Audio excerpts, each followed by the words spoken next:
circumnavigating the world. It's one of the last remaining adventures in civil aviation. And one day we just realized we can fulfill that dream. When I see a small airplane, I think, one time I will learn. I'm wearing this dream every time with me, flying. I make the first flight with Matthew, and I say I will learn to fly. From there, obviously, things escalated a bit.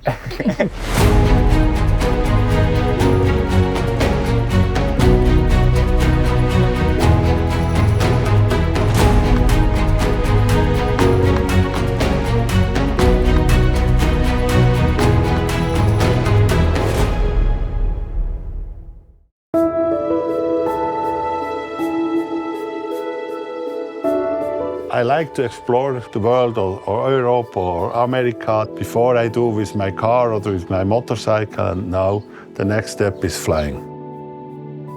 Taking people up for the first time, you start off introducing the aircraft to them, the systems. See, that actually builds some confidence in them. Once you're up there, people tend to be so amazed. There's really euphoria that you can feel it.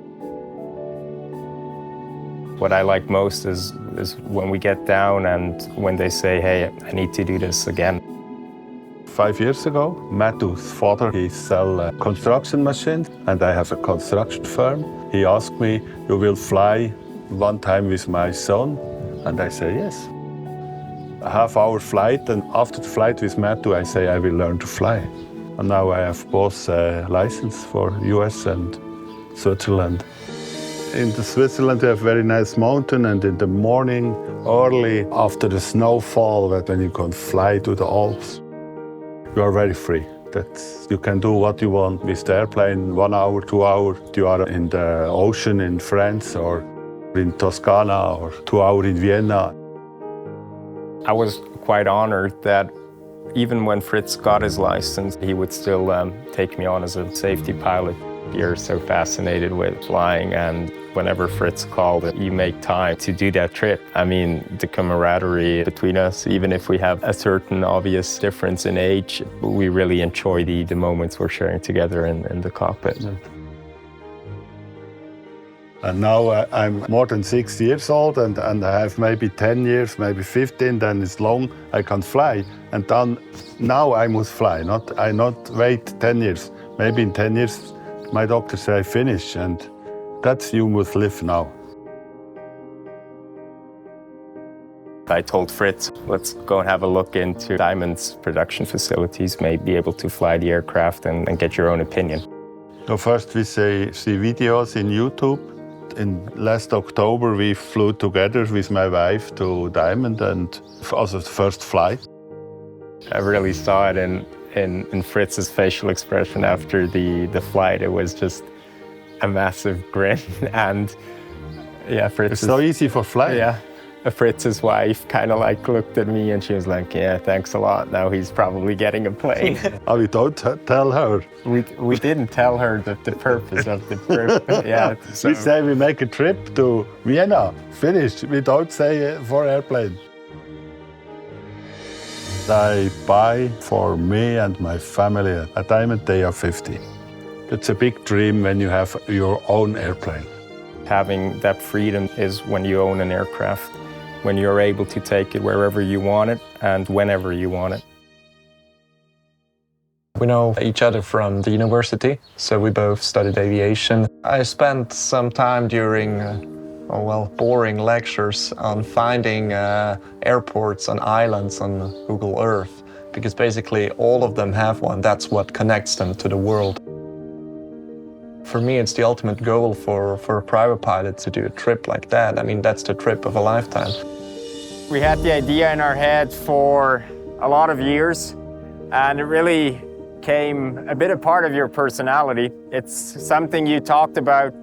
What are your goals in life? What are your visions? You always said, yeah, I want to fly around the world in a small aircraft because we both love general aviation. It's our passion, and we think with a small plane, that's, yeah, the best you can do, or let's say at least the furthest you can go. It was always that dream, just working on it. I was just afraid that in hindsight, I would look back and say, hey, why haven't you done it now that you had the chance to to do it with a good friend like Matt.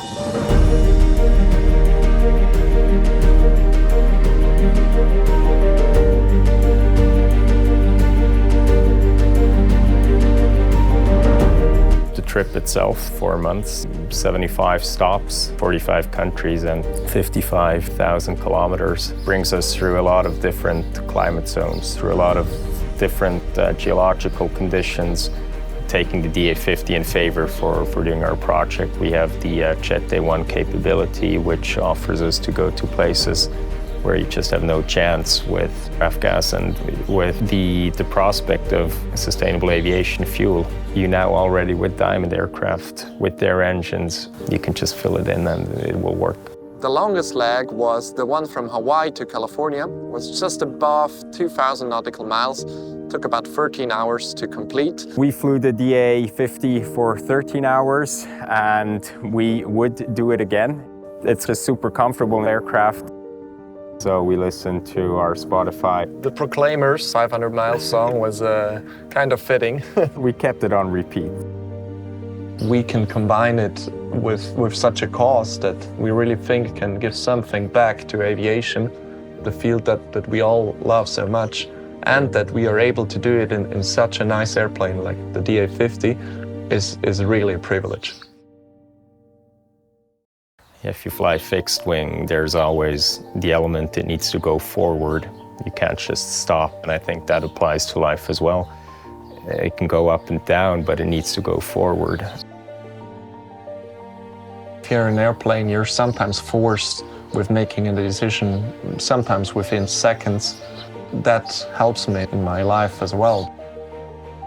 In construction, I'm everything with planning. In flying is the same. You have to plan. It's a huge privilege that we're able to fly Fritz's aircraft around the world. But with that privilege, there's also a lot of responsibilities that come on our shoulders. Seeing Fritz's trust in us it's quite humbling. Through Latin America, we're able to take Fritz aboard. Talking to Fritz and seeing his smile on the face, it was great to be the three of us.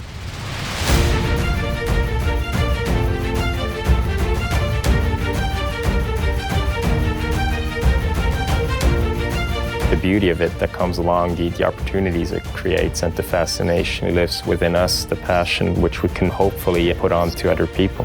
That's a nice dream.